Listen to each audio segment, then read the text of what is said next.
नमः शिवाय। आइए सुनते हैं सावन सोमवार की व्रत कथा। किसी नगर में एक धनवान साहूकार रहता था, जिसका व्यापार दूर दूर तक फैला हुआ था।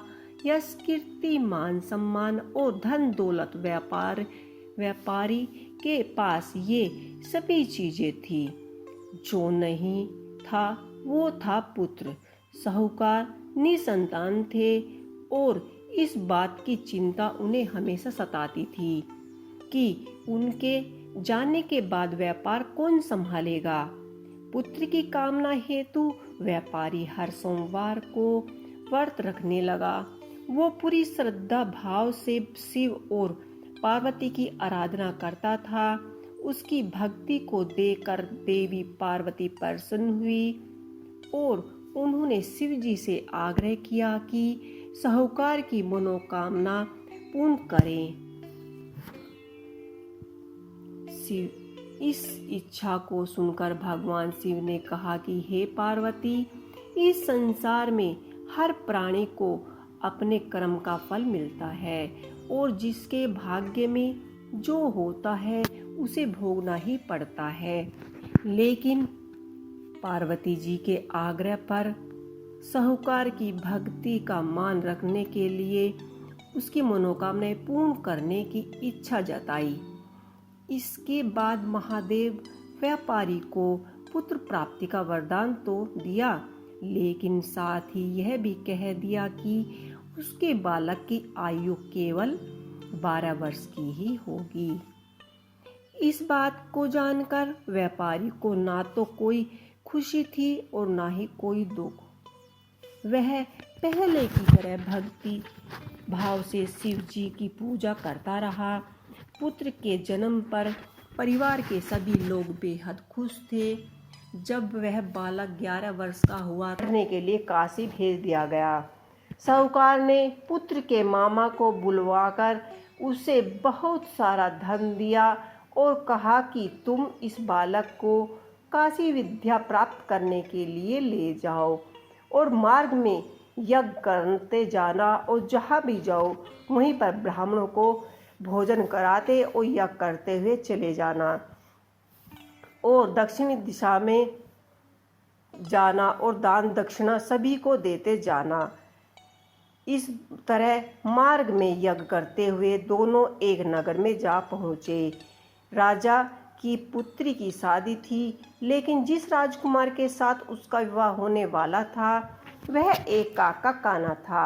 उसके पिता ने सच्चाई छुपाने के लिए साहूकार के पुत्र को दूल्हे की जगह बैठा दिया, परंतु बालक ईमानदार था और राजकुमारी को धोखे देने न्याय के विरुद्ध था।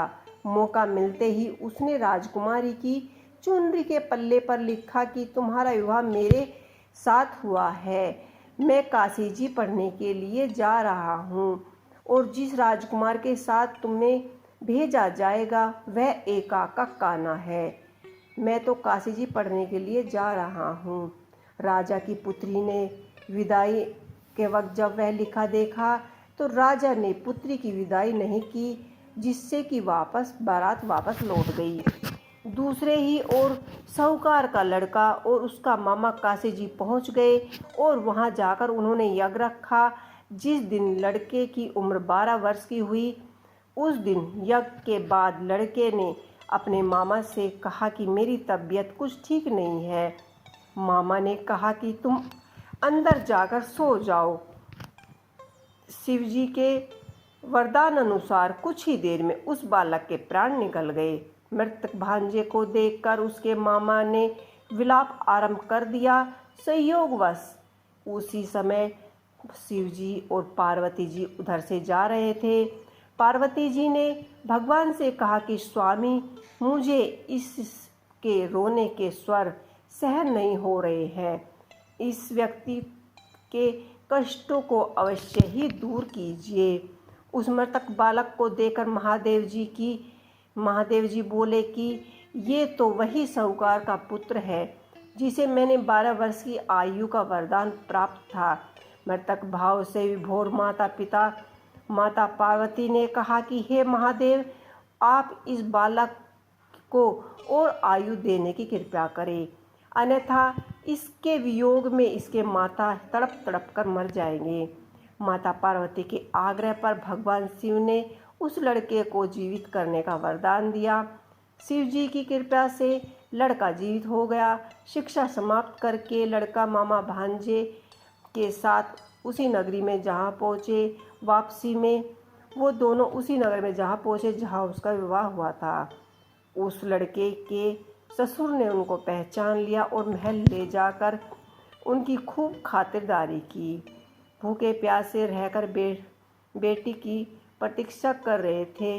उन्होंने प्रण कर रखा था कि यदि उन्हें अपने बेटे की मृत्यु का समाचार मिलेगा तो वह भी अपने प्राण त्याग देंगे, परंतु बेटे के जीवित होने का समाचार पाकर वे बेहद प्रसन्न हुए।